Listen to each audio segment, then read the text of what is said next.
أعوذ بالله من الشيطان الرجيم. بسم الله الرحمن الرحيم. السلام عليكم ورحمة الله تعالى وبركاته. الحمد لله نحمده ونستعينه ونستهديه ونستغفره ونعوذ بالله من شرور أنفسنا ومن سيئات أعمالنا. من يهده الله فلا مضل له ومن يضلل فلا هادي له. أشهد أن لا إله إلا الله وحده لا شريك له وأشهد أن محمدا عبده ورسوله. اللهم صل وسلم على سيد المرسلين وعلى آله وصحبه أجمعين.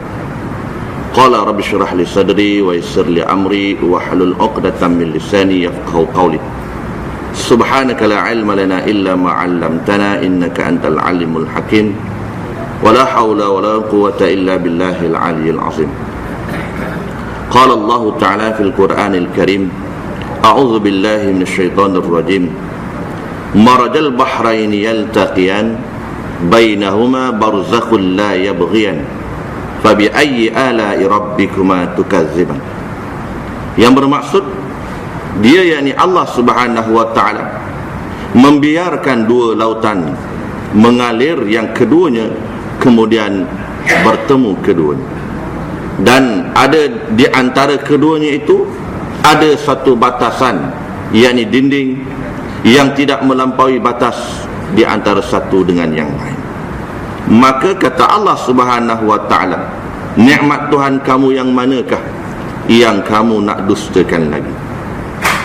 Tuan-tuan, puan-puan muslimin dan muslimat yang dirahmati Allah sekalian, pertama-tamanya kita ucapkan syukur kepada Allah kerana kita diberikan kesempatan untuk sama-sama meneruskan kerja-kerja ibadah yang telah diwajibkan oleh Allah Subhanahu wa taala, dan juga kita jadikan ibadah-ibadah sunat itu sebagai tampungan kepada ibadah-ibadah yang wajib, yang terkadang-kadang ada cacat dan celanya, seperti mana baju yang asalnya baru tetapi setelah lama dipakai maka ianya sudah pasti akan ada lubang ataupun akan ada kecacatan, maka ditampallah kecacatan itu supaya baju itu boleh terus dipakai.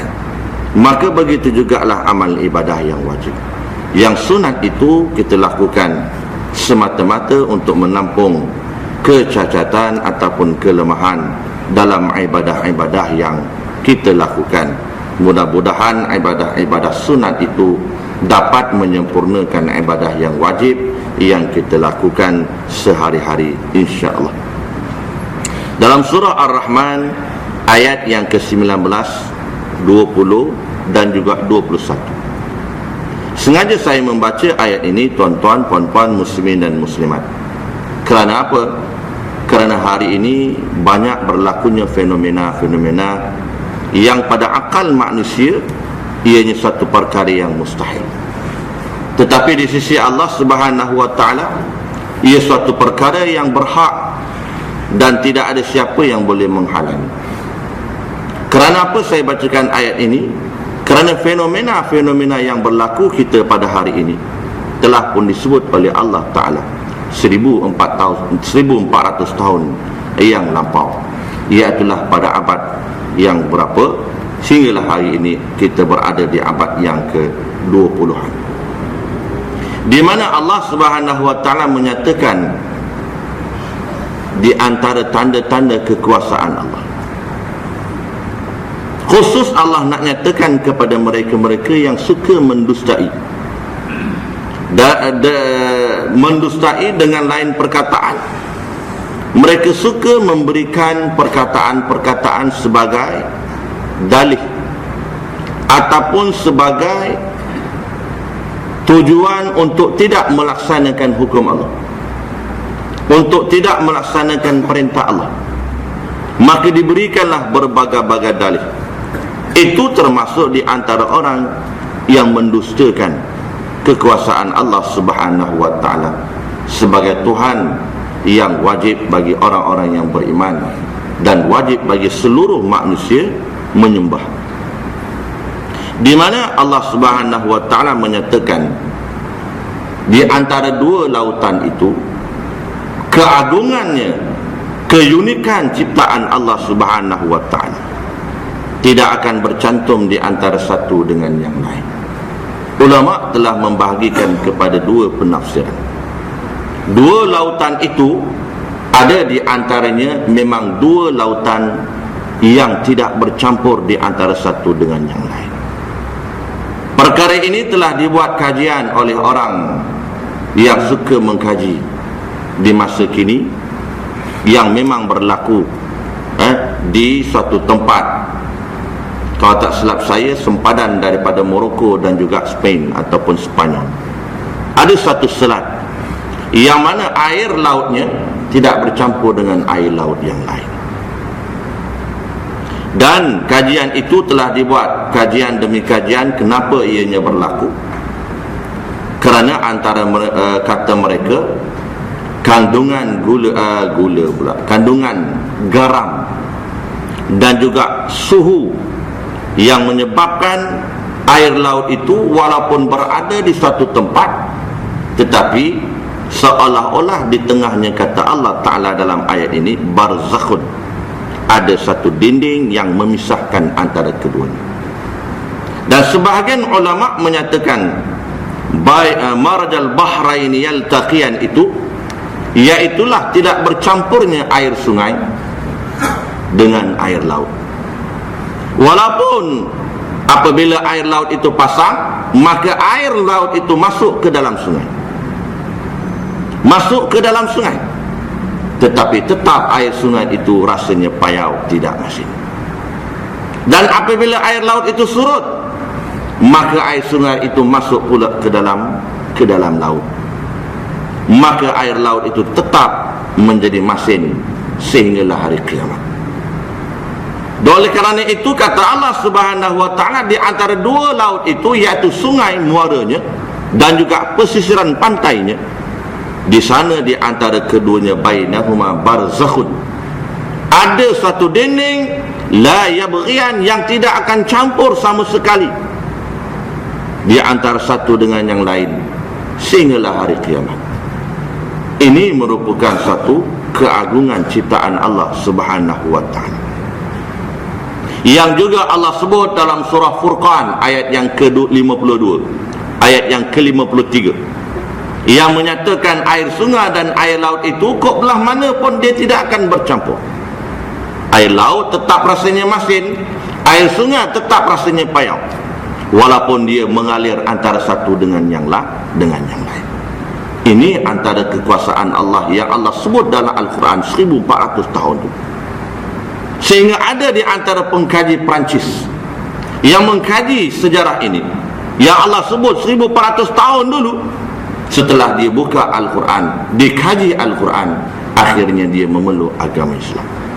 Inilah orang yang memandang segala kejadian Allah Subhanahu wa ta'ala dengan pandangan hati, yakni timbul kesedaran kenapa dan mengapa masih ada lagi dalam diri manusia itu satu pendustaan tentang apa yang telah diperintahkan oleh Allah Subhanahu wa ta'ala. Seperti mana fenomena hari ini berlaku. Kita lihat satu ketika dahulu, kita dikejutkan dua negara yang terletak di garisan Khatul Istiwa, yang pada akal manusia dari sudut faktor geografinya mustahil akan turunnya salju. Tetapi Allah nak membuktikan kekuasaannya, walaupun terletak di tengah-tengah garisan Khatul Istiwa, yang kehangatannya boleh mencecah sehingga 45 darjah Celsius, suatu perkara yang mustahil air boleh menjadi beku. Tiba-tiba Allah turunkan hujan di bumi Mesir, Allah turunkan hujan di Syria, sehingga ada di antara mereka yang mati kesejukan. Ini suatu fenomena yang berlaku, yang mana nak menunjukkan kuasa Allah Subhanahu wa ta'ala. Yang keduanya, tuan-tuan, peristiwa yang semua kita tahu yang berlaku di Sabah. Air hidupan laut, iaitu ikan, naik secara mendadak. Banyaknya, tuan-tuan, nak menunjuk banyaknya ikan itu terdampar naik. Tak tahulah, kok ikan pun tahu agaknya harga ikan pun mahal agaknya, sebab tu dia naik. Saya ke sebelah pantai nak bagi harga ikan murah agaknya lah. Wallahu alam. Cuma ni fenomena yang berlaku, tuan-tuan. Fenomena yang berlaku. Nak menunjuk banyaknya, andai kata orang yang buta tangguh pun dengan gayung, dia pasti akan dapat. Dalam masa yang sama, hari yang sama, pukul 4:30 petang, berlakunya jihad Datuk, maka perkara yang sama juga, fenomena yang sama juga berlaku di pantai ataupun pesisiran Mesir. Di mana pesisiran pantai Mesir, masa yang sama, hari yang sama, pasir yang di pesisiran pantai itu ditutupi dengan jutaan kerang, sehingga tuan-tuan tidak kelihatan pasir, melainkan tuan-tuan lihat jutaan kerang. Banyaknya kerang terdampar di pantai bumi Mesir. Ini fenomena-fenomena yang berlaku. Semuanya ini, tuan-tuan, bagi orang yang beriman, Allah memberi amaran. Fabi ayyi ala'i rabbikuma tukadziban. Dalam surah Ar-Rahman ini Allah ulang-ulang ayat ini beberapa kali, sehingga daripada mulanya sampailah akhir ayat, akhir daripada surah itu, Allah mengulang-ulangi. Manakah satu lagi bukti kekuasaan Allah yang Allah dah nyatakan 1400 tahun dulu, yang setiap tahun, setiap kurun, setiap zaman pasti akan berlaku fenomena ini, yang hendak kamu dustakan. Apa maksudnya, tuan-tuan? Kata Ibnu Katsir rahimallahu ta'ala, maksudnya ialah bagi mereka-mereka yang tidak mahu menerima perintah Allah Ta'ala dengan berbagai-bagai alasan, maka orang itu termasuk di antara tukadziban, orang yang mendustakan kekuasaan Allah Ta'ala. Maka apabila orang-orang, golongan-golongan manusia yang mendustakan Allah Subhanahu wa Ta'ala akan kekuasaannya dengan tidak mematuhi perintah Allah, dengan mencari berbagai-bagai 1000 alasan, maka fenomena-fenomena yang berlaku itu terkadang-kadang ia merupakan bala daripada Allah Subhanahu wa Ta'ala. Dia merupakan suatu bala yang memungkinkan terjadinya suatu musibah yang melanda. Apa yang penting bagi kita orang yang beriman, apabila kita melihat perkara-perkara yang mungkar, di antaranya pendustaan terhadap kekuasaan Allah Ta'ala itu, maka hendaklah kita cepat-cepat memberikan suatu teguran. Teguran, sama ada teguran itu, kata Nabi SAW, melalui tangan, yakni kuasa. Kita dah tak ada upaya lagi melalui tangan, melalui kuasa. Lepas dah PRU 13, nak masuk 14 pula, lama lagi, 5 tahun akan datang. Maka kita tak ada kuasa melalui tangan. Maka kata Nabi, faman lam yastati' fa bi lisan. Hendaklah kamu cegah perkara yang mungkar itu dengan perkataan kamu. Hendaklah kita mencegah sedaya upaya kita dengan perkataan kita. Alhamdulillah, tuan-tuan, apa yang dilakukan oleh orang-orang Islam, orang-orang yang beriman, sedikit sebanyak protes daripada apa yang berlaku dalam perkara-perkara pendustaan itu ataupun mungkar dan maksiat itu, maka Allah Subhanahu wa Ta'ala memberikan suatu keputusan yang positif. Kalau tak mampu dengan tangan, dengan mulut, maka kata Nabi sallallahu alaihi wasallam, hendaklah kamu benci di dalam hati perkara yang berlaku, iaitulah pendustaan. Kerana apa, tuan-tuan? Sekiranya tidak ada ketiga-tiga antara salah satu tiga ini, sudah pastinya musibah yang Allah turunkan itu merupakan bala. Dan bila turunnya bala, terkena semua manusia, termasuk di kalangan orang yang beriman seumpama kita. Jadi mudah-mudahan, tuan-tuan, sedikit iktibar daripada ayat itu dan juga fenomena yang berlaku di masa kini, mudah-mudahan ianya menjadi satu perkara yang menginsafkan kita untuk kita merubah daripada satu perkara kepada satu perkara yang lebih baik. InsyaAllah malam ini kita teruskan lagi dalam kitab Riyadhus Shalihin. Kita masih lagi dalam bab taubat. Kita masuk hadis yang ke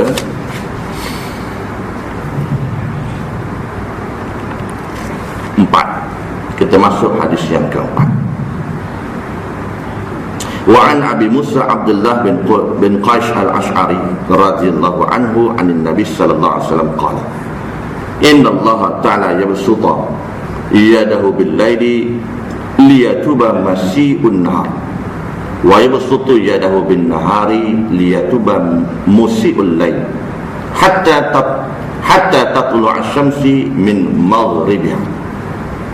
Daripada Abu Musa Abdullah bin Qais al-Ash'ari radhiyallahu anhu, daripada Nabi sallallahu alaihi wasallam bersabda, sesungguhnya Allah Ta'ala membentangkan tangannya, yakni sebagai kemurahan menerima taubat, dengan sifat pemurahnya Allah Ta'ala pada waktu malam untuk menerima taubat orang yang telah melakukan dosa pada waktu siang, dan membentangkan tangannya yakni kemurahannya untuk menerima taubat pada waktu siang akan hambanya yang berdosa untuk menerima taubat orang yang melakukan dosa pada waktu malam. Keadaan ini berterusan, kata Nabi sallallahu alaihi wasallam, sehinggalah terbitnya matahari daripada sebelah barat. Hadis yang ketiga ini, tuan-tuan, menunjukkan kepada kita bahawasanya betapa besarnya rahmat Allah Subhanahu wa taala, betapa pemurahnya Allah Ta'ala, betapa maha pengampunnya Allah Ta'ala, sehingga Nabi menyatakan bahawasanya Allah Subhanahu wa ta'ala, sifat pengampunnya Allah Ta'ala ini waktu siangnya dijadikan sebagai pengampunan untuk mereka yang melakukan dosa pada waktu malam. Waktu malamnya pula dijadikan oleh Allah Ta'ala sebagai pengampunan untuk hambanya yang melakukan dosa pada waktu siang.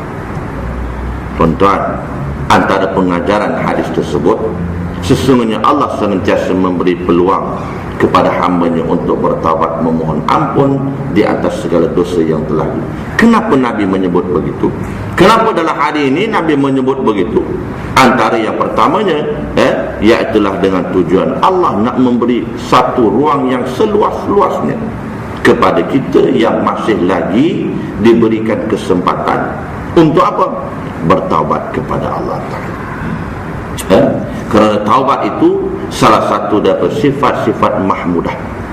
Tuan-tuan boleh rujuk dalam kitab Penawar Bagi Hati, kitab yang kecil, kecil itu kitabnya, yang berkisarkan tentang ilmu tasawuf. Ilmu tasawuf ini ilmu yang membicarakan soal hati. Ada orang kata ilmu tasawuf ni bid'ah, ilmu tauhid pun bid'ah, fiqah pun bid'ah. Bid'ah belaka begitu. Pasal apa? Pasal zaman Nabi tak ada pun ilmu tasawuf. Tak ada ilmu tasawuf zaman Nabi. Sahabat tak belajar ilmu tasawuf. Kita sibuk-sibuk nak belajar ilmu tasawuf. Dan kata Syekh Abdul Qaril bin Abdul Muttalib, tempat mengambil ilmu tasawuf itu, iaitulah yang pertama Quran, yang kedua hadis Nabi sallallahu alaihi wasallam. Jadi kita nak tanya orang yang kata bid'ah, kok mana bid'ahnya ilmu tasawuf? Sedangkan sumber yang diambil itu yang pertama Al-Quran, yang kedua hadis Nabi sallallahu alaihi wasallam. Kalau kata nama tu tak ada di zaman Nabi bid'ah, ya kita boleh terima. Tapi kalau kata ilmu tasawuf itu tak ada di zaman Nabi, maka dia menolak sebahagian daripada apa yang Allah sebut dalam Al-Quran, apa yang Nabi sebut di dalam hadis. Memang zaman Nabi tak ada nama ilmu tasawuf. Jadi kenapa timbul nama ilmu tasawuf? Para ulama telah meletakkan nama itu. Para alim ulama yang telah meletakkan nama itu dengan mengambil nama itu apa yang ada terkandung di dalam hadis Nabi sallallahu alaihi wasallam. Bukan ambil dekat kedai mamak tengah-tengah makan roti canai 4 keping, lepas tu dia bubuh nama tasawuf. Ataupun bukan dengar orang cerita, orang kata begini, maka dia ambil. Dengar khabar dalam kitab fiqah dipanggil apa? Qila. Tentang belajar hukum, katalah hukum takbiratul ihram. Orang kata ulama yang sahih kata begini. Lepas tu di hujung dia kata mesti dah sebut qila. Qila tu makna dikatakan. Maksudnya qaul yang dhaif di kalangan ulama mengatakan hukumnya begini. Itu makna dikatakan. Orang kata, orang dengar. Bila tanya, bila dia tuduh seseorang dia ni memang berfahaman Syiah, bukti dia mana? Buktinya dikatakan orang itu belajar dengan 2 orang guru yang mengajar ajaran Syiah. Kat mana? Perak, Gunung Semanggi. Contohlah ni, contoh je. Contoh. Tu dikatakan. Bukti tak ada, tapi dia ambil orang kata. Masalahnya bila kita tanya, kenapa anak muridnya yang dikeluarkan waran tangkap, guru yang tak dikeluarkan waran tangkap? Kalau tuan-tuan berfikiran yang waras lah, agak-agak lah, nak tangkap guru dulu ke nak tangkap anak murid dulu? Mesti tangkap guru. Adakah guru yang mengajar Syiah itu tidak sesat? Anak murid yang berpahaman Syiah itu sesat? Ini contoh tuan-tuan, suasana isu semasa sekejap. Tuan-tuan, ini nak sebut perkataan qila ni tuan-tuan. Ayat 10 dalil yang dikeluarkan, 10 bukti yang dikeluarkan, semuanya itu qila. Tak ada bukti yang sahih tuan-tuan. Kalau betul bukti yang sahih, kena tangkap guru tu dulu. Guru dia pun tak tahu kenal ke mana tuan-tuan. Siapa yang kata? Hanya orang kata dia belajar dengan 2 orang guru yang mengajar ajaran Syiah. Kalau orang yang berfikiran waras, mesti tangkap guru. Kalau tangkap anak murid, dia akan jadi ayat bin. Ayat bin. Ayat bin tak tangkap tuan-tuan, anak murid yang kena tangkap. Tangkap 1000 anak murid ayat bin, dia akan keluarkan lagi 30,000 anak murid. Berat tuan-tuan? Pasal apa tak tangkap ayat bin? Pasal dia duduk kat kerajaan langit dia. Tuan-tuan, kerajaan langit. Dia mengaku dia utusan Tuhan yang kedua. Hebat ayat bin. Dia memurtadkan ribuan umat Islam. Tapi yang bangangnya ada orang percaya tuan-tuan. Ada orang percaya dia boleh duduk kat kerajaan langit. Tuan-tuan, sebab tu orang tak boleh tangkap dia, tak boleh jumpa, tak dapat nak tangkap, pasal dia duduk kat kerajaan langit.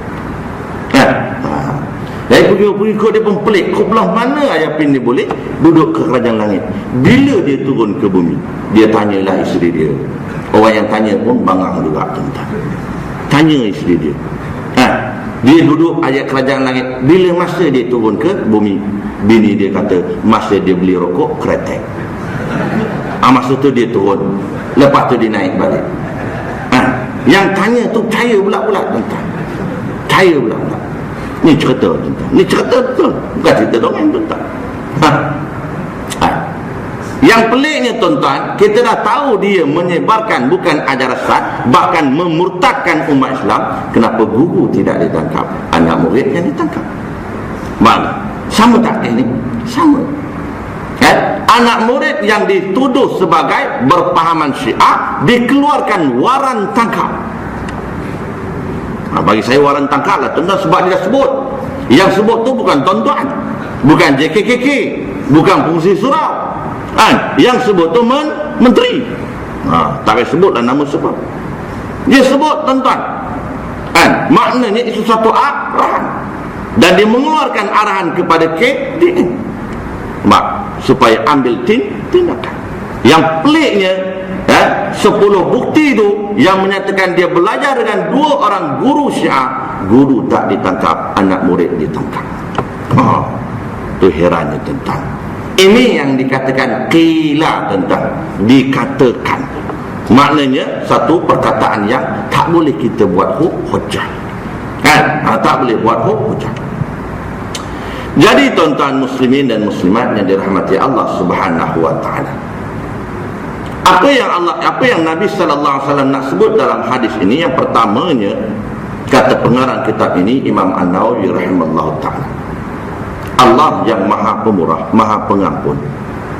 Kebelah mana pun tuan-tuan, Allah beri kesempatan kepada hamba-Nya supaya bertaubat.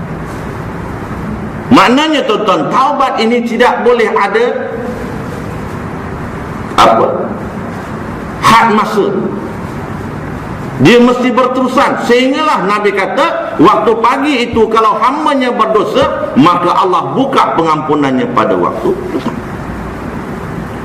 Kalau waktu malam, kalau waktu malamnya hamba itu berdosa, maka Allah buka pengampunannya waktu pagi. Jadi maknanya tuan-tuan, taubat ini tidak ada kenal artinya masa dan ketika. Ya? Sebab itu bagi orang-orang yang beriman, tuan-tuan, apabila mereka melakukan perkara-perkara yang dosa, maka cepat-cepat mereka kembali kepada Allah. Tazakkaru, sentiasa mereka kembali ingat kepada Allah. Apa maksudnya? Mereka sentiasa bertaubat kepada Allah Subhanahu wa ta'ala. Yang keduanya, tuan-tuan, pengajaran daripada hadis tersebut, Islam menyuruh umatnya supaya, kata musannif, segera bertaubat. Kesalahan yang dilakukan pada waktu siang hendaklah segera bertaubat pada waktu malam, dan kesalahan yang dilakukan pada waktu malam hendaklah segera bertaubat pada waktu siang. Ini sebagai contoh. Dan apa yang lebih tepat, tuan-tuan, salah saja kita tahu perkara itu berdosa, maka hendaklah bertaubat kepada Allah. Dan taubat pada Allah ni, tuan-tuan, tak nanti nak pergi umrah. Ini siap syuting pergi umrah, macam drama pula, tuan-tuan. Siap boleh declare, dia sempat cium Hajarul Aswad. Kalau ada sahabat tu boleh cakap, tak tahulah kalau boleh cakap, aku pun tak mampu nak tanggung dosa hang, banyak berbenar, Hajarul Aswad, Allah. Ini sejarah Hajarul Aswad, sejarah batu hitam yang diletakkan di satu sudut daripada Kaabah. Dan asal sejarahnya batu itu putih, tuan-tuan. Setelah bermulanya ibadah haji itu wajib di zaman Nabi Ibrahim AS, maka manusia mula disunatkan mengucup Hajarul Aswad bila bertawaf, kucup. Sehinggalah lama-lama batu yang putih itu bertukar menjadi hitam. Kenapa hitam? Kerana dosa yang terlekat di dalam batu itu yang terlalu banyak daripada orang-orang yang mengucupi batu itu. Ini sejarah, tuan-tuan. Sebab itulah dinamakan Hajarul Aswad, batu hitam, tuan-tuan. Dia sunat, tuan-tuan, mengucup Hajarul Aswad. Kalau boleh sempat kucup, kita kucuplah. Kalau tidak pun, tuan-tuan, sekadar sekurang-kurangnya kita berikan isyarat tangan. Tapi oleh kerana ada orang-orang tu diistimewa, tuan-tuan, diistimewa, diiringi dengan kameraman, dengan bodyguard, maka dia dapat kucup Hajarul Aswad. Bukan dengan cara tu, tuan-tuan, untuk kita bertaubat kepada Allah. Itu salah satu daripadanya lah. Tapi jangan nanti nak pergi umrah, nak pergi haji, nak duduk di Kaabah Baitullahil Haram baru kita nak bertaubat. Tetapi, tuan-tuan, kata musannif rahimahullah ta'ala, taubat itu hendaklah dan wajib kita bersegera.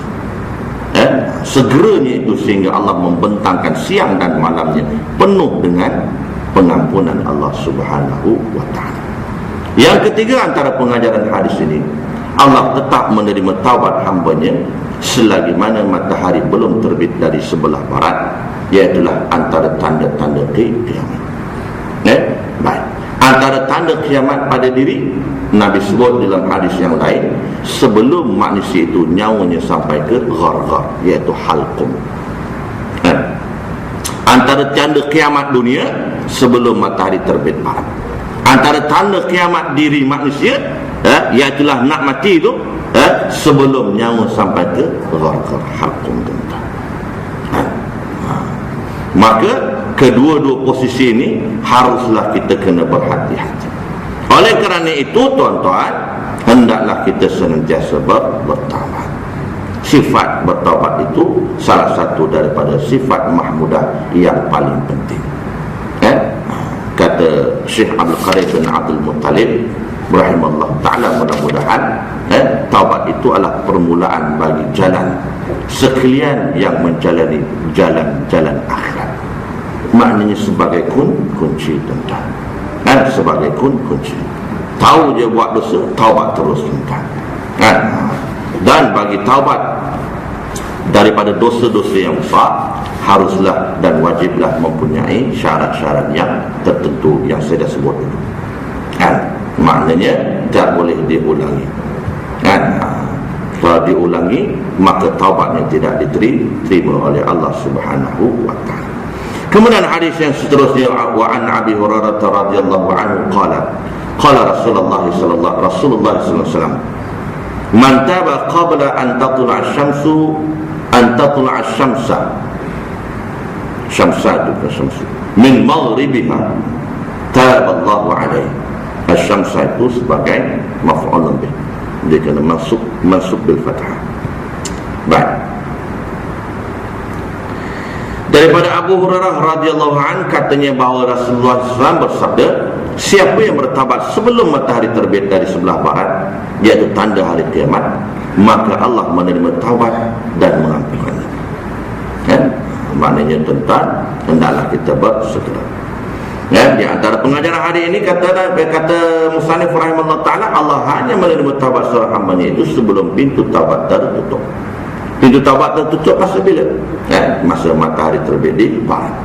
Bagi diri seseorang, seketika dia nyawanya sampai ke halqum. Matahari tak terbit barat lagi, matahari terbit timur lagi. Tapi manusia itu nak hati nyawa dia sampai halqum. Ketika itu tidak diterima taubatnya oleh Allah Ta'ala. Dan yang kedua pengajaran hadis itu, pintu taubat akan ditutup bila tanda-tanda kiamat akan tiba.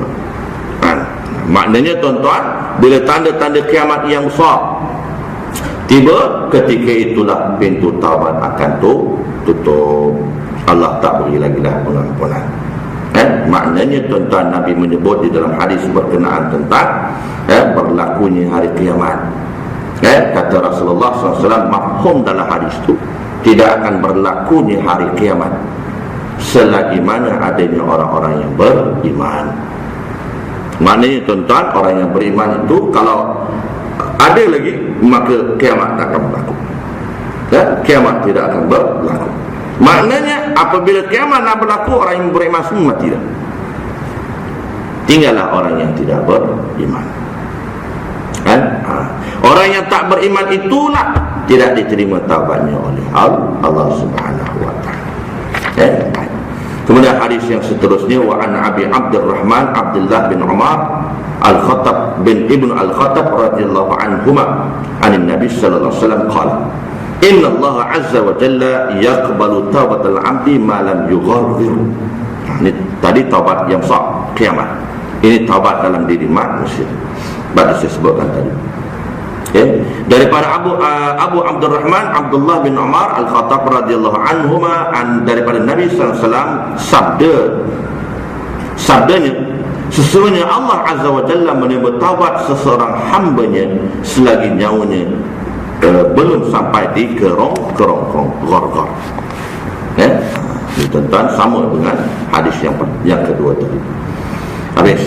Kemudian seterusnya hadis yang ke-20 dalam kitab ini, hadis yang ke-20. Wa an Zir bin Hubaishin qala ataitu Safwan ibnu Assal radhiyallahu anhu as'aluhu 'anil mashi al-khuffaihi faqala. Hadis ini agak panjang. Baik. Daripada Zir bin Hubaish. Zir bin Hubaish ini tabi'in, tuan-tuan, ulama tabi'in. Beliau salah seorang daripada ahli qiraah yang berasal daripada Kufah. Yang berasal daripada Kufah, dan di antara ulama yang paling fasih dalam bahasa Arab. Dalam bahasa Arab. Sehinggalah terkadang-kadang ada di antara para sahabat yang hidup di zamannya berjumpa Zir bin Hubaish. Zir bin Hubaish, nama sebenarnya Ibnu Khubashah. Nama sebenarnya Ibnu Khubashah. Baik, Zir bin Hubaish ini di antara orang yang fasih, di antara ulama yang fasih di zamannya tentang bahasa Arab. Dan beliau juga banyak meriwayatkan hadis-hadis Nabi daripada sahabat-sahabat Nabi yang hidup pada zaman itu. Beliau meninggal sekitar sekitar 180 lebih hijrah. 180 lebih hijrah. Tuan-tuan, ni Zir bin Hubaish, tuan-tuan. Jadi dia sempat bertemu dengan para sahabat. Iaitu ulama ini, ulama-ulama yang sempat bertemu dengan sahabat setelah wafatnya Rasulullah, maka dia termasuk di kalangan tabi'in yang Nabi sebut di dalam hadis. Di antara generasi yang terbaik ialah generasi aku, dan juga selepas daripada aku, iaitulah tabi'in, dan selepas daripada aku. Itu tuan-tuan. Jadi kata Zir bin Hubaish ini, aku datang berjumpa dengan Safwan bin Asal. Safwan bin Asal ni di antara sahabat Nabi radhiyallahu anhu. Untuk apa? Untuk bertanya mengenai menyapu khuf. Ini dalam bab hukum fiqah, tuan-tuan. Ulama-ulama ni, tuan-tuan, dia tak macam kita. Kita sekali mengaji, tuan-tuan, berpuluh-puluh ilmu kita dapat. Beli satu kitab, banyak ilmu kita dapat. Oleh kerana banyak ilmu yang dapat, itu yang tak ingat langsung, tuan-tuan. Ada pun ulama ni, tuan-tuan, jumpa seorang sahabat, punya jauh nak pergi, tuan-tuan, hanya ambil satu hukum. Ni nak cerita bab khuf itu, menyapu dua khuf. Al-mashul khuffaini, tuan-tuan buka dalam babul mashul khuffain dalam bab fiqh. Bab menyapu khuf. Apa makna khuf? Khuf tu bukan kasut kita, tuan-tuan. Bukan kasut boot kita. Jangan pula lepas ni, tuan-tuan, sapu je, tak payah pakai, tak payah buka kasut, terus sapu je kasut, masuk dalam surau. Nanti pengusi tengok, dia tenang keluar, tuan-tuan. Jangan buat kerja. Khuf ini apa dia? Khuf ini, tuan-tuan, satu pakaian yang diperbuat daripada kulit yang tidak ada tapak, dia lembut. Macam stokin lah, tapi bukan stokin. Stokin tu kain. Satu pakaian macam stokin, tapi diperbuat daripada kulit. Zaman Nabi pakai khuf ni, tujuan itu apa? Ketika musim sejuk. Di Arab dia ada musim sejuk. Walaupun salji tak turun, dia sejuk. Sejuk dia lain. Sejuk dia kering, kita sejuk basah. Baik, sejuk dia kering. Jadi orang yang tak tahan dengan sejuk ni, dia pakai khuf ni. Dia pakai khuf ni, tuan-tuan. Iaitulah satu pakaian yang dikenakan pada kaki yang diperbuat daripada kulit. Dan pakai khuf ini syaratnya nak jadi khuf tu mestilah dia melepasi buku lali. Kalau bawah buku lali dia tak panggil khuf. Ini ulama-ulama fiqh telah pun membahaskan. Atau nama lain khuf itu muzah. Muzah, sejenis pakaian yang diperbuat daripada kulit yang menutup bahagian kaki yang diwajibkan basuh ketika wudu. Basuh basuh kaki tu had wajibnya mana, tuan-tuan? Buku lali ke bawah. Maknanya khuf itu sekurang-kurangnya mesti sampai buku lali. Bawah buku lali dia tak panggil khuf. Jadi kasut kita yang ada tali tu tak panggil khuf, tuan-tuan. Walaupun kulit harga RM350. Jangan tuan-tuan sapu kasut tu masuk dalam surau. Baik. Tujuan menyapu khuf inilah, tuan-tuan, adalah sebagai gantian bagi membasuh kedua belah kaki. Kenapa, tuan-tuan? Kerana arahan daripada hadis Nabi SAW. Nabi pernah menyebut, Nabi melarang sahabat-sahabat membuka khuf ini ketika nak berwudu dalam musim sejuk. Maka Nabi mengarahkan sahabat hanya menyapukan air di atas khuf itu. Tak payah basuh kaki. Tak payah basuh kaki. Baik. Ini dalam hukum fiqh lah, saya nak sebut sikit itu, tuan-tuan. Berkenaan. Kalau tuan-tuan nak perjelas lebih mendalam, tuan-tuan belajar rujuk dalam babul mashul khufi. Bab mashil khufain. Bab menyapu dua khuf. Di sana ada sebut, tuan-tuan. Baik. Syarat nak menjadi khuf itu yang membolehkan ganti daripada menyapu kaki ketika wudu mesti ada 3 syarat. Ini ulama fiqh telah meletakkan 3 syarat. Baik. Syarat yang pertamanya mestilah memakai khuf itu ketika dia telah pun suci daripada hadas kecil dan hadas besar. Maknanya sebelum pakai khuf, hadas besar insya-Allah tak ada masalah. Kita orang Melayu ni masalahnya hadas kecil je. Kenapa? Bila nak solat baru dia wudu. Lepas dia solat habis mau buang tuan-tuan. Kecil buang, besar buang. Lepas tu tak boleh wudu dah. Pasal apa? Pasal nanti solat zuhur pula Ustaz. Sedangkan disunatkan kita berwudu. Okey, baik. Jadi nak pakai khuf ini, syarat yang pertamanya yang membolehkan, mengharuskan menyapu khuf di atas tu, mestilah sebelum dia pakai dia dah suci hadas besar dan dia dah suci hadas kecil. Mandami wudu. Dia ambil wudu baru dia boleh pakai. Lepas dia pakai tu batal dia punya wudu. Maka ketika itu dia boleh berwudu. Ketika basuh kaki tu tak payah buka khuf dia, sapu je ke atas. Baik, itu syarat pertama. Syarat yang kedua tentang khuf yang bersih serta menutup semua bahagian kaki. Maknanya khuf itu mestilah melangkaui buku lali, sekurang-kurangnya had buku lali. Kalau bawah dia tak boleh. Tak boleh. Kemudian syarat yang ketiga, untuk mengharuskan menyapu khuf itu,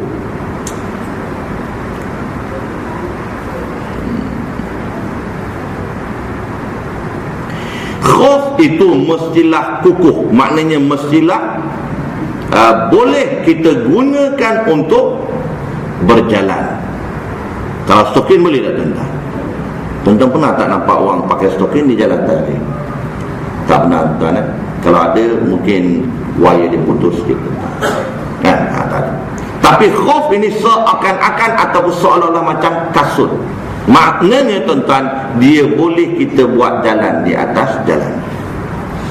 Ini khuf tuan-tuan. Maknanya khuf itu mestilah kukuh. Dia bukan kain, dia bukan nipis dan sebagainya. Ini 3 syarat tuan-tuan. Syaratnya khuf itu mestilah bersih lagi suci. Anak kata kita jalan terpijak tai. Maka bila nak berwudu tu, sebelum wudu kena basuh khuf tu dulu, sucikan najis tu dulu, baru kita boleh berwudu. Ini antara syarat-syarat khuf yang telah dijelaskan oleh ulama fiqh. 3 syarat yang wajib dilaksanakan. Baik. Kemudian yang seterusnya tuan-tuan, bukan boleh berterusan menyapu khuf. Maknanya harus menyapu khuf. Jadi maknanya tuan-tuan, ada perkara-perkara yang boleh membatalkan penyapuan khuf itu. Bila mana tuan-tuan? 3 perkara. Yang pertamanya, pembatalan penyapuan khuf yang menjadi harus sebelum itu. Yang pertamanya, semua perkara yang mewajibkan mandi hadas besar ataupun mandi janabah. Itu tak dapat tidaklah dia pakai khuf tuan-tuan, tiba-tiba dia mimpi malam, ataupun dia bersama dengan isteri dia setubuh, jadi janabah. Bila janabah tak ada arah, dia kena buka khuf, dia tak boleh sapu atas khuf. Itu yang pertama. Yang keduanya tuan-tuan, batalnya pengharusan menyapu khuf itu. Yang kedua, mencabut salah satu khuf. Dia dah pakai tuan-tuan, tiba-tiba tuan-tuan dia rasa gatal tapak kaki. Gatal tapak kaki, orang kata nak dapat duit tepi jauh. Wallahu alam, orang kata tuan-tuan. Tapi tapak kaki saya berpuluh-puluh kali gatal tuan-tuan, tak dapat pun pijak duit tuan-tuan. Maka dia buka khuf dia. Bila buka saja, habislah dia punya pengharusan menyapu khuf itu tadi. Baik, salah satulah. Kalau kedua-duanya lagi. Kemudian yang ketiganya tuan-tuan, tamat tempoh sapuan khuf. Dia ada tempoh juga, iaitu tempoh musafir. Macamlah tamat tempohnya jamak dan kasar. Lebih kurang. Jamak kasar tempoh dia 3 hari 3 malam, tak masuk hari mula dan tak masuk hari balik. Maknanya kalau campur tu 5 hari. Okey? Jadi khauf begitu juga. Khauf begitu juga. Mestilah tamat tempohnya. Tamat tempoh hari untuk menyapu khauf. Bila tamat tempoh jadi tak harus dah. Dia kena buka balik khauf. Okey? Baik. Itu antara sikit sebanyak berkenaan tentang al-mashu 'alal khaffain. Menyapu ke atas 2 khauf. Jadi Zir bin Ibn Hubais ni tuan-tuan, dia datang jumpa tanya Safwan bin Asal radhiyallahu an mengenai menyapu khauf. Faqala, apa kata dia? Faqala ma jaa bika ya. Apa kata Safwan bin Ibn Asal? Kata Safwan, ma jaa bika ya Zir. Faqultu ibtigha al-ilmi. Faqala innal malaikata da'u ajnihataha bi talibil ilmi ridha'a bima yatlubu. Faqultu ridha'a bima yatlubu. Faqultu innahu qad hakka bi sadri. Innahu qad hakka fi sadril mashu 'ala al-khuffain ba'da al-gha'iti wal bawli wa kunta imra'a min ashabin nabi sallallahu alaihi wasallam faji'tu as'aluka hal sami'tahu yadhkuru fi dhalika shay'an qala na'am kana ya'muruna idza kunna safaran aw musafirin alla nanzi'a khifafana salasata ayamin wa layaliyahunna illa min janabatin lakin min gha'itin wa bawlin wa naumin. Faqultu hal sami'tahu yadhkuru fin nawa syai'an hal sami'tu yadhkuru fil hawa syai'an. Qala na'am kunna ma'a Rasulillahi sallallahu alaihi wasallam fi safarin wa baina nahnu indahu idh nadahu a'rabiyyun bi sautin lahu jahwariyyin ya Muhammad. Fa'ajabahu Rasulullah sallallahu alaihi wasallam nahwa min sautih ha'u. Ini jawapan Nabi sallallahu alaihi wasallam. Jawapan Nabi bagi orang yang kurang ajar sikit, kurang sopan. Baik. Faqultu lahu waihak irdu min sautik fa innaka 'inda an-nabi sallallahu alaihi wasallam. Faqad nuhita an hadha faqala wallahi la aghdudu. Qala al-a'rabiyyu al-mar'u yuhibbul qawma walamma yalhaqu bihim. Qala an-nabi sallallahu alaihi wasallam al-mar'u ma'a man ahabba yawm al-qiyamah. Fama zala yuhaddithuna hatta dzakara baban min al-maghrib masiratu ardihi aw yasir raqibu fi ardihi 40 aman. Baik. Qala Sufyan ahadur ruwah qibala Syam. Itu sebahagian daripada perawi. Okey, kita tengok dulu hadis itu.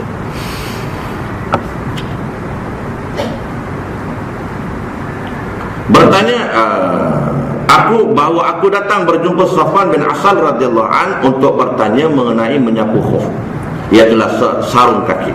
Maka Safwan bertanya, mengapa engkau datang wahai Zir?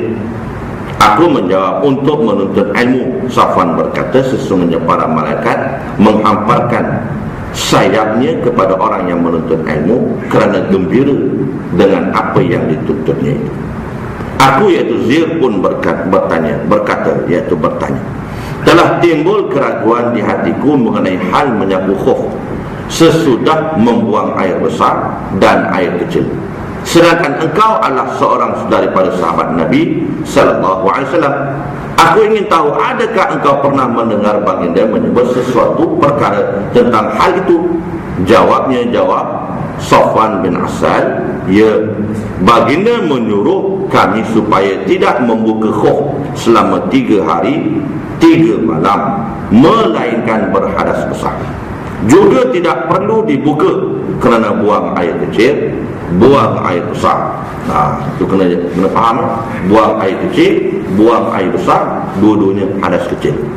Ada orang tanya, orang kata hadas kecil itu buang air kecil, hadas besar tu buang air besar. Buang air kecil, buang air besar, kedua-duanya hadas kecil.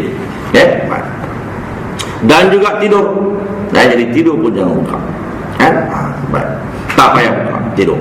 Kemudian aku bertanya lagi, kata Zir, adakah engkau pernah mendengar baginda menyebut mengenai kasih sayang? Jawabnya ya. Jawab Sufyan, ya.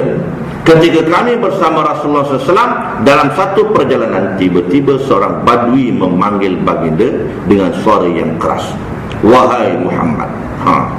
Ini jenis orang tak berapa nak adab, tak berapa nak adab, dengan bahasa yang paling baik, kurang ajar dia tentang.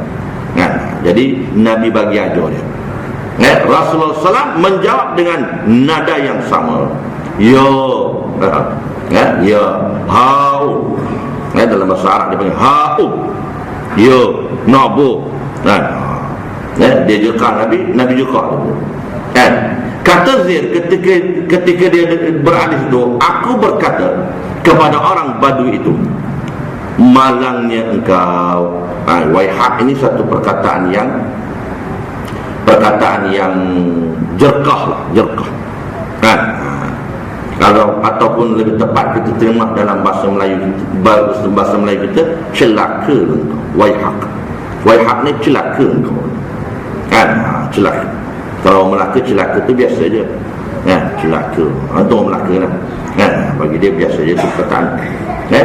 Kata Zir kepada orang Badui itu, malangnya engkau, rendahkan suaramu, sesungguhnya engkau berada di samping Rasulullah SAW. Engkau sepatutnya tidak bersuara sedemikian. Kata Badui itu lagi, demi Allah, aku tidak akan merendahkan suaraku. Berdepek semua. Arab Badui ni memang kedepek. Dia jenis tak dengar kata tuan-tuan. Jadi bila tak dengar kata, dia kena katuk je tuan-tuan. Jadi orang tak ada kata. Tak dengar kata. Tak dengar kata suara rakyat. Jangan naik tu, jangan naik, nak naik juga katuk kepala dia tuan-tuan.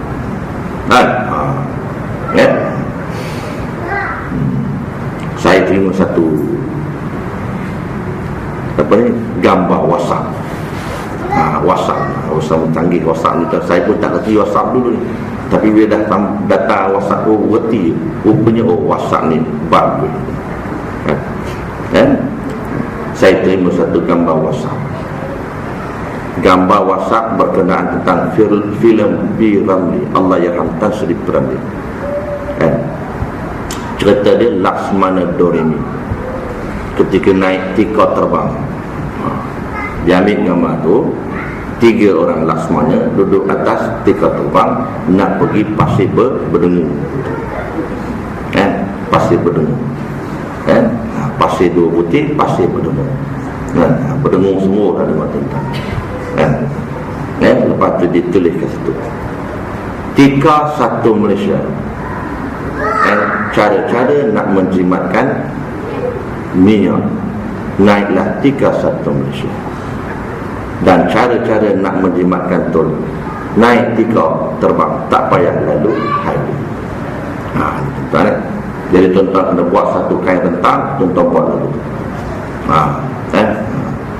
Nampak tak masuk akal? Pasal apa? Pasal menteri yang jawab kita cakap bodoh.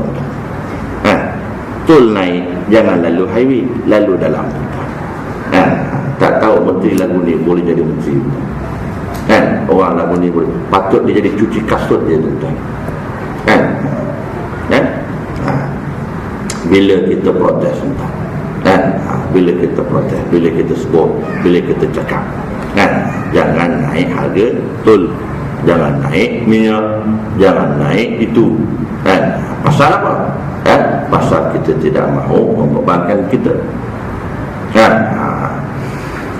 Jadilah seperti mana Sultan Al-Malik tentang apabila menerima teguran Imam An-Nawawi rahimahullah ta'ala, kan? Kena terima lah tentang, kan? Ketika Imam An-Nawawi mengeluarkan fatwa haram mengambil harta rakyat, walaupun tuanku nak guna harta itu untuk menyerang tentera Tatar, selagi mana tuanku punya harta tak digunakan, kan? Kena guna harta tuanku dulu, kan? Jet peribadi, kan? Kena guna untuk negara, bukan guna untuk bini. Ni guna untuk bini tuan-tuan. Jet peribadi hak rakyat, hak kerajaan, contohlah, kan?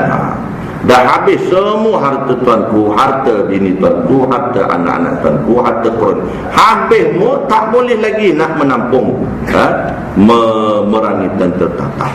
Baru saya mengeluarkan fatwa harus tuanku ambil harta. Maknanya kalau negara nak bankrupt, nak defisit, tentang jangan ambil harta rakyat dulu. Kena keluarkan semua harta dia, yang dalam negara, yang luar negara.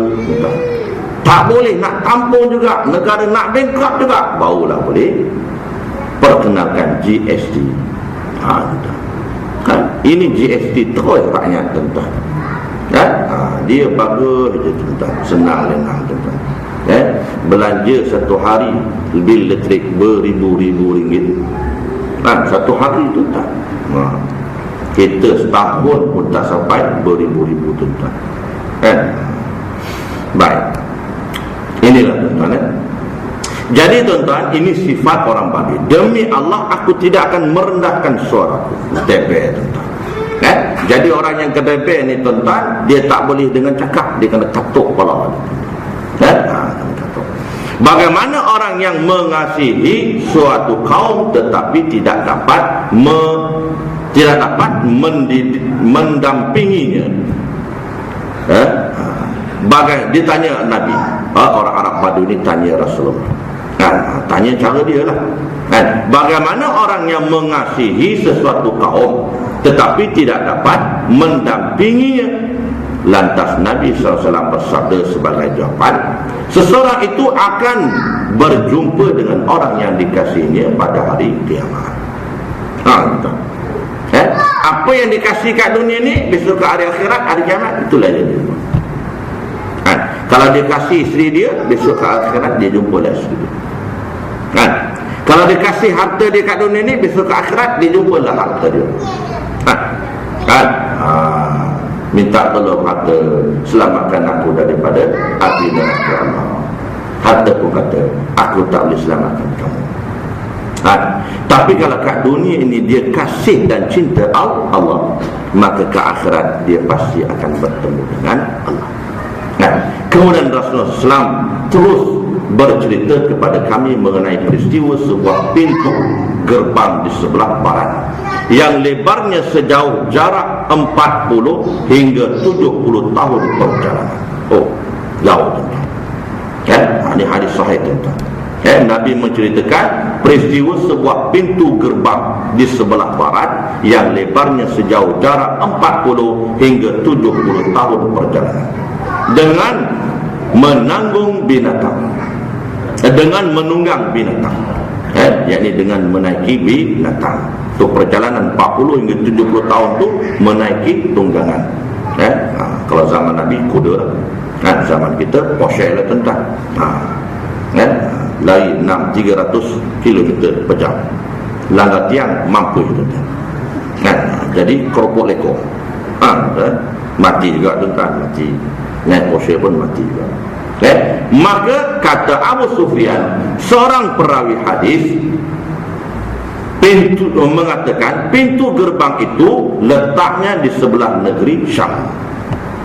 Syam dulu zaman Nabi, sekarang Syria, yang bergolak hingga hari itu. Yang dijadikan sejak dia, yakni Allah menjadikan segala lapisan langit dan bumi. terbuka untuk taubat dan tidak tertutup sehingga terbitnya matahari dari arah itu. Dari arah mana? Arah barat. Ya? Maknanya tuan-tuan, Nabi nak menceritakan dalam hadis ini, pertamanya berkenaan tentang khuf, hukum menyapu khuf. Yang keduanya berkenaan tentang cinta, kasih dan sayang. Jadi persoalannya kita yang pertamanya tuan-tuan, boleh ke kita cinta selain daripada Allah? Boleh tak? Jawapannya boleh. Kalau tak boleh, tuan-tuan tak berkahwin. Kalau tak boleh, tuan-tuan tidak bekerja mencari harta. Pasal apa kerja cari harta? Cinta dekat harta. Cinta dekat harta. Kalau tak boleh, tuan-tuan tak boleh cantikkan kereta tuan-tuan. Hari-hari hilang tuan-tuan. Hari-hari polis sampai hilang warna tinggal bersih. Punya kuat polis cantik. Tapi tuan-tuan, cinta Allah Ta'ala jangan melebihi cinta yang lain. Sekiranya cinta yang lain itu melebihi cinta Allah, maka itulah ulama telah ittifaq meletakkan hukumnya adalah haram cinta itu. Tak boleh tuan-tuan, berdosa. Bagaimana cinta Allah tidak boleh melebihi cinta yang lain? Bila mana Allah Ta'ala memerintahkan, maka perintah yang lain, kerja yang lain yang kita cinta itu kena tolak tepi tuan-tuan. Bila mana seseorang itu meletakkan yang lain itu cintanya lebih daripada Allah, maka itulah di antara makna mempersekutukan Allah ataupun mensyirikkan Allah.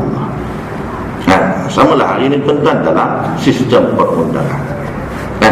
Alhamdulillah kita kena ucap terima kasih kepada negara Brunei kerana telah percaya meletakkan dasar perundangannya ialah hukum syariat Allah Ta'ala. Persoalannya Malaysia bila lagi tuan-tuan? Adakah nak letak satu Malaysia lagi tuan-tuan? Ustaz, selagi mana tidak terletak, selagi itu peraturan itu seolah-olah cintanya lebih daripada Allah Ta'ala. Bila itu berlaku, maka dia telah pun mempersekutukan Allah. Di hadis ini, hadis yang di sahih diriwayatkan oleh At-Tirmizi dan lainnya, hadis yang dikatakan hasan lagi sahih. Baik, kesimpulan pengajaran daripada hadis tersebut, yang pertama kata Imam An-Nawawi rahimahullah ta'ala, orang yang tidak memahami hukum-hukum agama wajib berusaha untuk bertanya. Jangan main cakap tentang bab agama ni, jangan main cakap. Sebab bila salah cakap, hukumnya akan menjadi haram dan berdosa. Tak tahu maka hendaklah kamu diam, kata Nabi SAW. Tak tahu diam, kemudian bertanya. Fas'alu ahla zikri in kuntum la ta'lamun. Wala taqfu ma laysa laka bihi ilmun. Jangan kamu berkata apa yang tidak kamu ketahui berkenaan tentang ilmu. Jangan cakap tentang soal agama. Cakap pasal air pasir laut tak apa tentang. Boleh kaji tak. Tapi bab hukum Allah Ta'ala ni jangan kita nak perleki. Ada seorang tu dia tanya saya, telefon dia. Saya sebut lah tentang. Dia telefon saya tentang hampir dekat 1 jam. Jalan telefon cakap. Pasal apa? Pertamanya pasal isu kalimah Allah. Yang keduanya, dia melencong masuk ke elemen jenayah syariah Kelantan dan Terengganu. Dekat 1 jam 45 minit disebut bincang saya. Last kali kata Ustaz, saya ada mesyuarat, nanti kita sambung, to be continued. Dia nak tanya pasal itulah. Tadi baru dia tanya. Cuma dia tanya tu, saya beranggapan dia tanya tu dalam keadaan dia tidak mahu menerima. Dia nak tanya kenapa beza antara syariat elemen jenayah syariat Kelantan dengan Terengganu. Kenapa beza? Sebab apa beza? Saya tanya apa bezanya, tuan tahu kan? Saya tahu, saya tengok, saya dah ada. Saya ada. Sebab saya adalah, saya tanya ustaz, kenapa ada perbezaan? Kenapa ada perbezaan? Saya tanya dia balik, apa dia yang perbezaan? Dia tak mau jawab. Sama ada dia tak mau jawab tu dia tak tahu, ataupun dia memang tak nak cakap, wallahualam. Tapi saya beranggapan memang dia tak tahu. Apa beza dia? Sebab dalam hukum Islam ni kita kena tahu tuan. Dalam bab hukum syariat Allah ni kita kena faham. Yang pertama dia ada usuliyah, yang kedua dia ada fur'iyah. Sebab tu saya tanya apa yang bezanya. Kalau yang bezanya bab fur'iyah, tuan tak boleh nak komen. Tapi kalau yang bezanya bab usuliyah, yang tu tuan-tuan kena komen, dan saya juga tidak akan terima. Usuliyah ni perkara yang pokok. Contoh dalam bab fiqh, ittifaq ulama seluruh ahli sunnah wal jamaah termasuk Syiah. Sebahagian Syiah ada, sebahagian lain tak ada. Sebahagian Syiah mengatakan solat satu hari satu malam 5 waktu. Itu usul tu, itu pokok. Tak ada ulama dalam ahli sunnah wal jamaah, dan sebahagian ulama Syiah mengatakan 3 waktu, 4 waktu, 6 waktu, 7 waktu. Tak ada. Yang wajibnya 5. Fur'iyahnya waktu nak mengerjakan salat, itu fur'iyah. Waktu kaifiat nak mengerjakan salat, itu fur'iyah. Itu yang terdapat kekhilafan. Macamlah budaya orang Melayu. Budaya orang Melayu. Kelantan dia panggil tuak, Selangor dia panggil nira. Nira tuan-tuan, tahu nira? Air nira tahu? Tahu. Kan tak tahu pula air nira. Tapi di Kelantan Terengganu dia panggil air tuak. Kalau air tuak tu dekat sini Selangor tuan-tuan, mampu kena palangkong jual dekat tepi kampung tuan-tuan. Pasal air tuak itu air Arab. Kalau di Selangor, di Kelantan tak, air tuak tu air nira.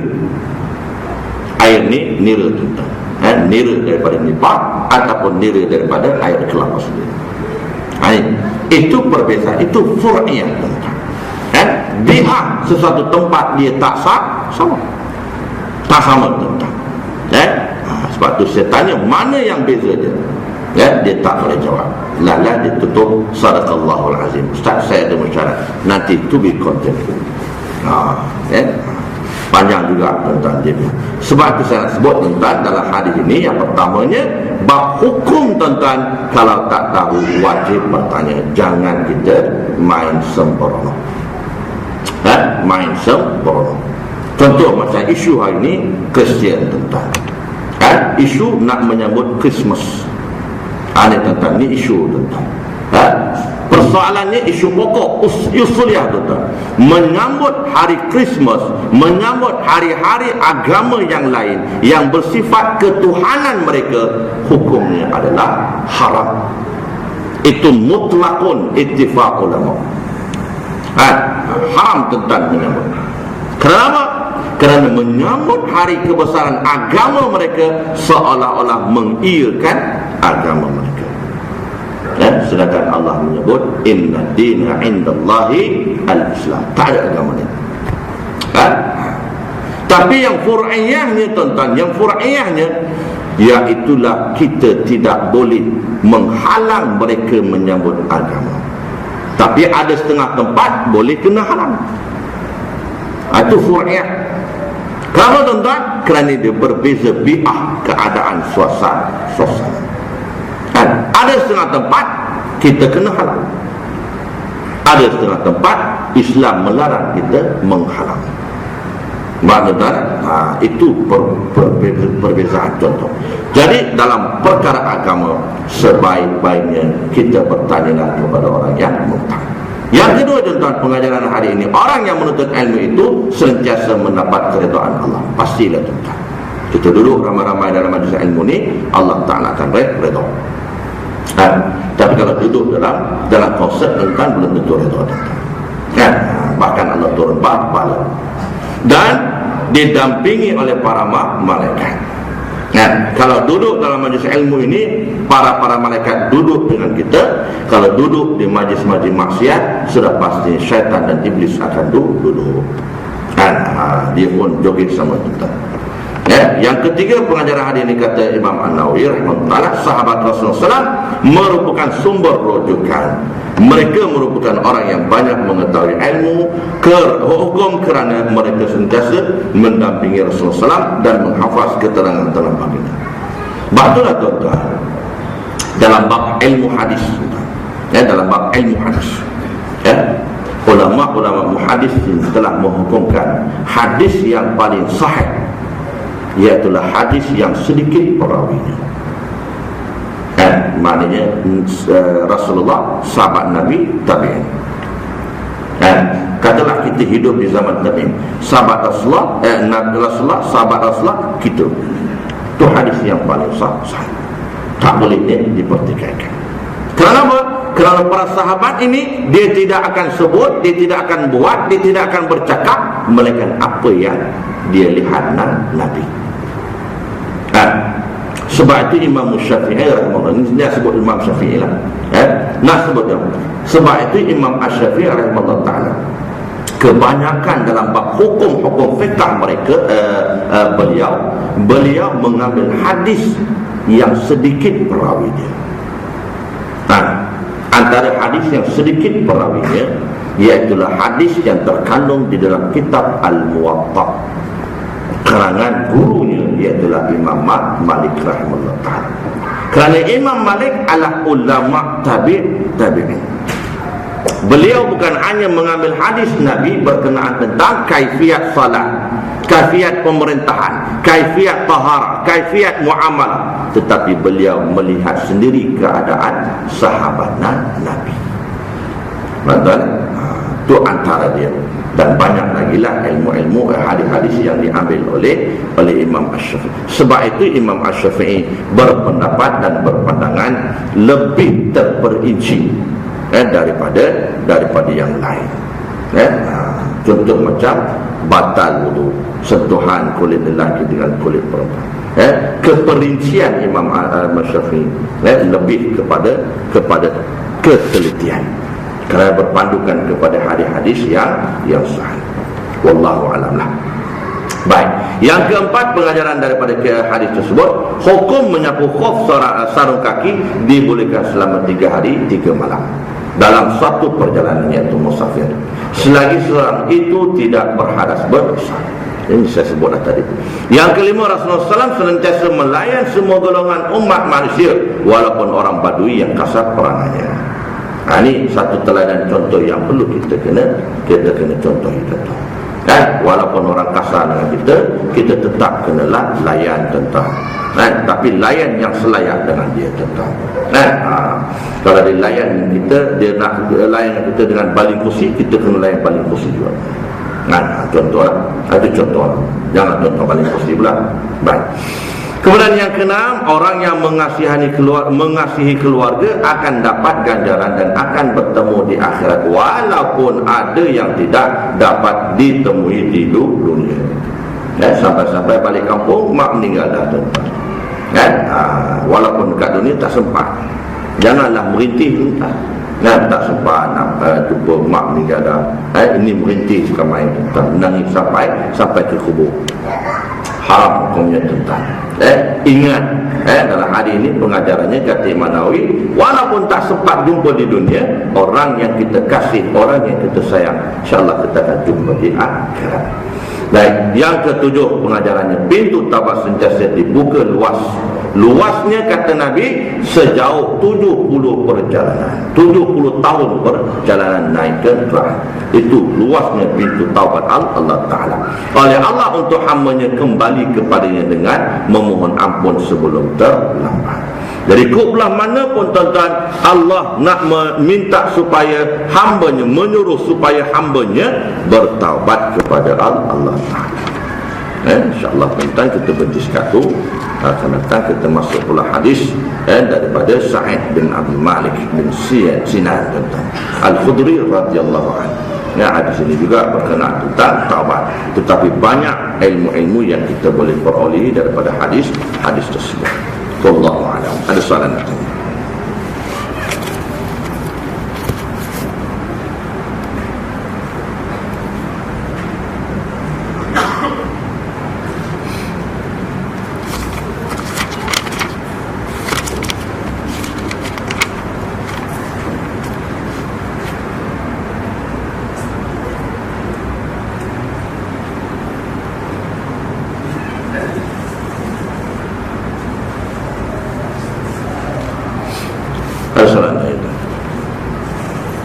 Tak ada.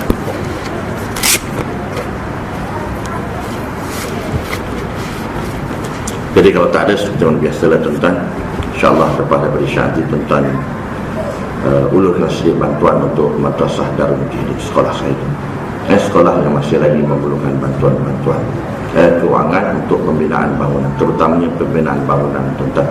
Kita akan cuba dalam tahun ini untuk mendirikan bangunan yang baru. Kita masih lagi memerlukan keuangan untuk madrasah Darul Mujahidin. Seperti mana yang bulan-bulan lepas saya sebut. Jadi tuan-tuan ulurlah RM1, tak banyak pun tak pun RM1, insyaAllah dia akan jadi 3 juta, insyaAllah. Tapi nak makan bila, wallahualam. Tapi pastinya bila tuan-tuan ulur, dia akan boleh jumpa insyaAllah 3 juta. RM1 tak ada, dia tak akan jadi 1 juta.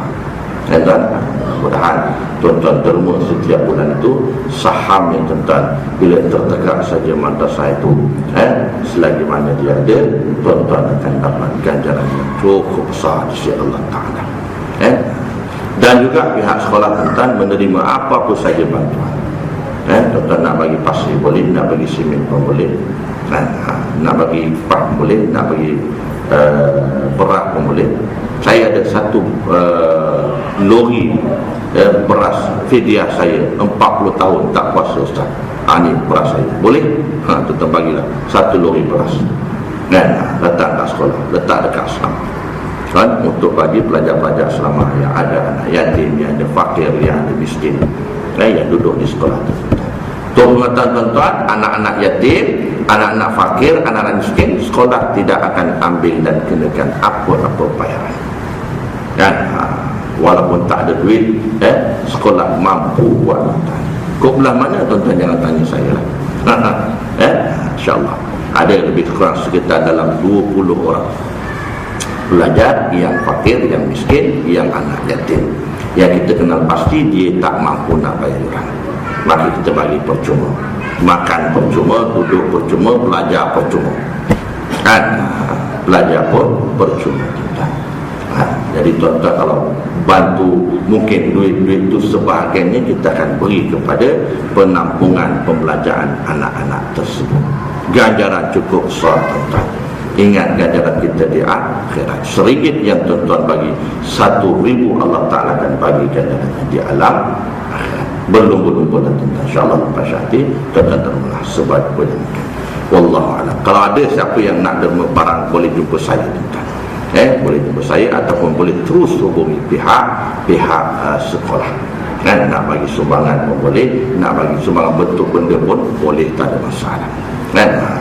Kalau tuan-tuan terlebih kereta ataupun van, terlebih van, pihak sekolah memang perlu sangat van untuk bawa budak sekolah, pelajar pergi ke solat Jumaat, Kalau tak, hari ini terpaksa kena jalan kaki daripada sekolah nak pergi masjid tu lebih dalam 1 kilometer.